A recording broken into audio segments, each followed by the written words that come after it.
Hi, good evening, everyone. I'm Coach Pena, and I'm here today to talk to you about certain topics um, in regards to rewards after athletics after high school. And first and foremost, I want to thank every single one of you for being here tonight because we all have busy schedules and it takes a lot for you to be here. And we appreciate every single one that is here in attendance. Um, Today is very important because I want to inform you about some topics or questions that you might have um, uh, of the rewards of athletics after high school. There's many parents that believe that some of our students or some of their sons or their players in any sport, doesn't matter, that you know they deserve a scholarship just because they're good or they're all district or all state or whatever the case may be. But the biggest thing to understand is the process of all of this, and we need to clear this up. And this is why I'm here today to help you understand this and to answer any question that you might have over this topic. Some, you know, it's not to burst your bubble, but not all of our children can make it to the next level. But today, what I'm going to discuss is the different type of levels of the NCAA from Division One, Division Two, Division Three, junior college, and NIA. I'll briefly discuss the requirements to get a scholarship, an athletic scholarship, to all three, Division One, Two, and Three, and some requirements for NIA and junior colleges. But do you think of going pro, right? There's over 500,000 student athletes in the NCAA, and about 2% of those 500,000 do actually go pro. So the rewards of an athletic in high school is not just to get a scholarship because you're going to go NFL. Because reality is only 2% are actually going to go to the next level after that. What we need to make sure is that we focus on making and creating better men and better women, better individuals that will help in our community, that will finish college, that will understand the process to finish it and to become a good wife, a good husband, a good daughter, a good mom. And with that being said, the athletics is a vehicle for your future in the sense of what you learn, the things, the adversity you face in being in high school athletics is one of the rewards of athletics after high school. Um, Overall, a student athlete has higher graduation rates than a normal student in a university. Um, and the scholarships are all different, and many parents believe, hey, well, I'm going to get money for spending for peaks or for the movies, to take out parents before home games, tickets for the parents, the siblings, for out of town games, and that's a misconception of of what a scholarship really is.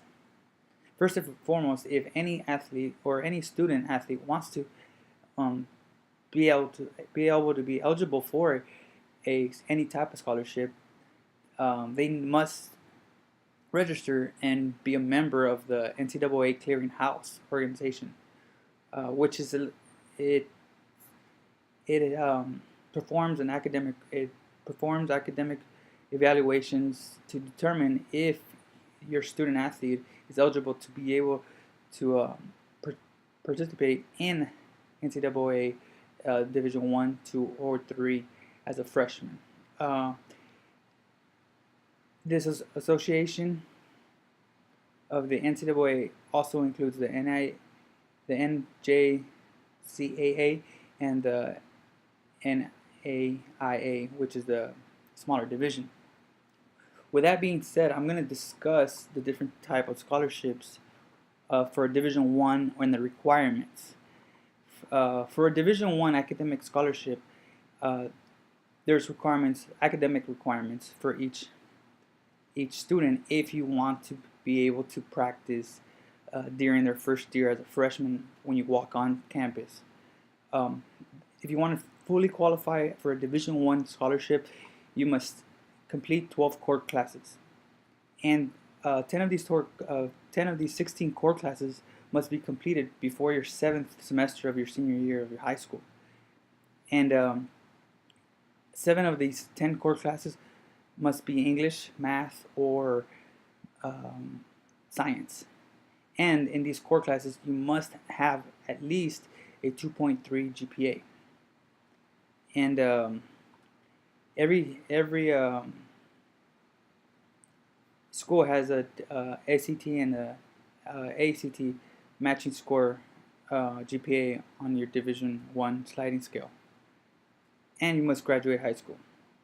If for some reason you don't qualify that or you don't make it, you can also receive an academics red shirt, which means you completed the 16 core classes and your GPA is at least a 2.0 in your core classes. And if you don't qualify for that 2.3, and again, you still have to have the ACT and the ACT score matching depending on the sliding scale. If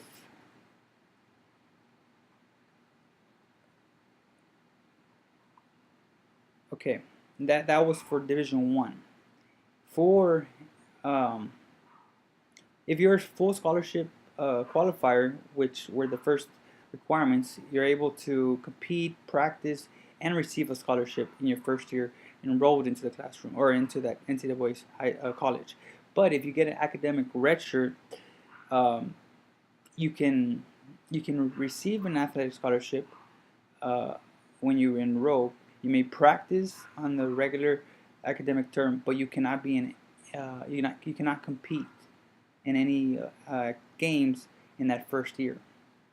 Okay, now for Division II academic requirements. This changed a little bit, or it's going to change after 2018 on August 1st. For Division II requirements. Again, if you want to qualify as a full qualifier, which means you'll be able to go play as soon as you walk on campus, you must have those 16 core classes again. You must have a GPA of 2.2 or higher on your core classes. Again, you need to earn a matching score of your core GPA on the SAT and the ACT, depending on your Division II qualifying sliding scale. And you must graduate high school. If you want to be a partial qualifier, is you complete the 16 core classes, and you must have a GPA of a 2.0 or higher. And again, you must have your ACT and your SAT score match. And again, you must graduate high school. If you are a full qualifier for Division II, you may practice, compete, and receive this athletic scholarship your first year of enrollment at Division II school. And if you're a partial qualifier, then you can receive the athletic scholarship and practice and everything, but you cannot compete, just like Division I. For Division III, there is again the very similar requirements as Division II.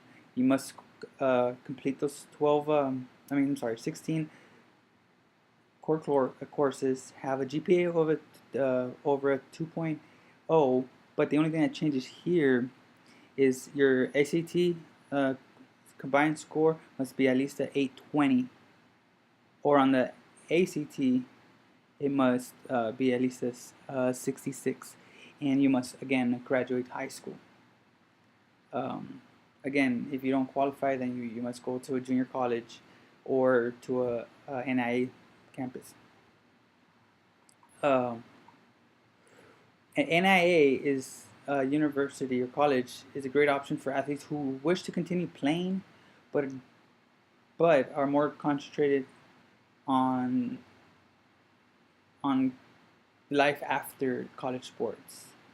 NIA schools take a lot of pride on being small communities, um, hardworking, blue-collar kids that are just different in the sense of they're going to go out and earn everything they have to. They're not the biggest, not the small, fastest, but they just want to play college football and do whatever it takes. Um, it's great for somebody that loves the game and loves their academics because that's where they're going to end up.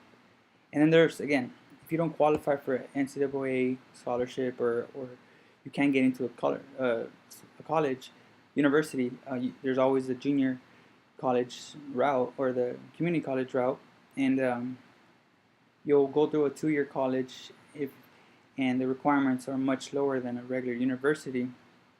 Um, it's a good way to have students um, feel the college life, and if they're not doing so well in their grades, they can pick up their averages and grade point GPAs and be able to transfer out into those bigger universities. And it's a good 2 years to mature as an athlete, a student, as a person, for those that don't qualify for the GPAs, because they'll take, as long as you graduate, take a qualifying test for classes to see if you need any remedials. Then if you don't, you'll go in regular. But if not, you'll have to take some remedial classes. And every university, junior college is a little different, but for the most part, as long as you graduate high school or you have a GED, you should be fine. Um, Another thing that I want to discuss is college revenue on athletics. Texas is king right now.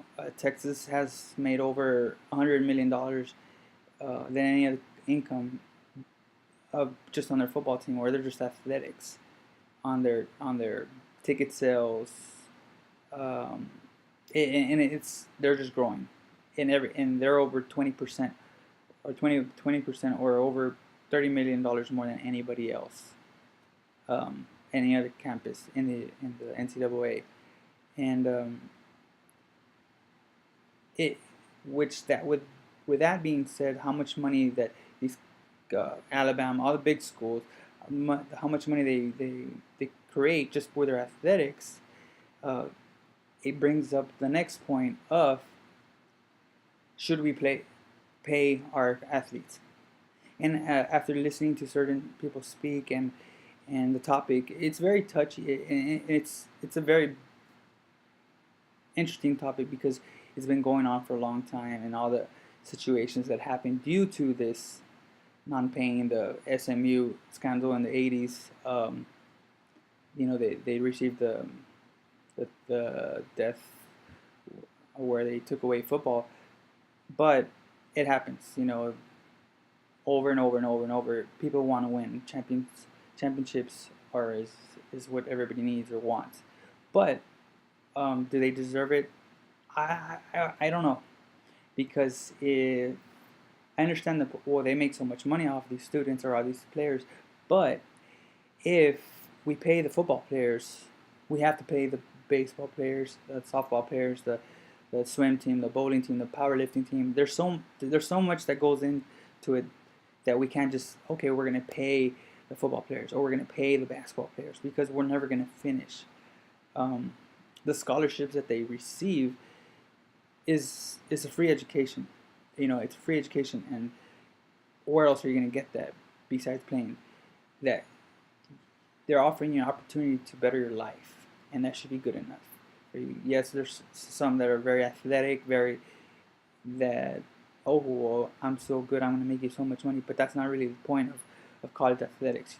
Every sport or every team that you join is trying to make you a better person, a better man, better woman, and so you can go out there after you finish playing, or after you graduate, and you can be a good citizen of this world, this community, wherever you finish, just to be a good person. Um, with that being said, there's so many things that go on and on in the NCAA, and the misconception of, well, my kid needs to have a scholarship because he's good, but does your kid really take care of his schoolwork? You know, if you don't get an athletic scholarship, you can get an academic scholarship. You know, would so I don't agree with um, paying athletes, but again, that topic is still up for debate with everybody because it's going to be never ending. And with that, if anybody has any questions about that or whatnot, you're free. Feel free to call me, email me at any time. My door is always open. I'm here to help you. If you have any questions on the requirements there is for your son or daughter to get an athletic scholarship at a Division 1, Division 2, or Division 3 campus, or the process to get to a junior college, let me know. I'm here to help you to understand and to help every single one, not just the football players, or not just the baseball players, or not just the basketball players. We can help you get a scholarship for bowling. Whatever I can help you and your child and to succeed and become a better person, I'm here to help. Again, my name's Coach Pena, and overall, I want to thank every single one of you for being here, and thank you very much. If there's no questions, thank you.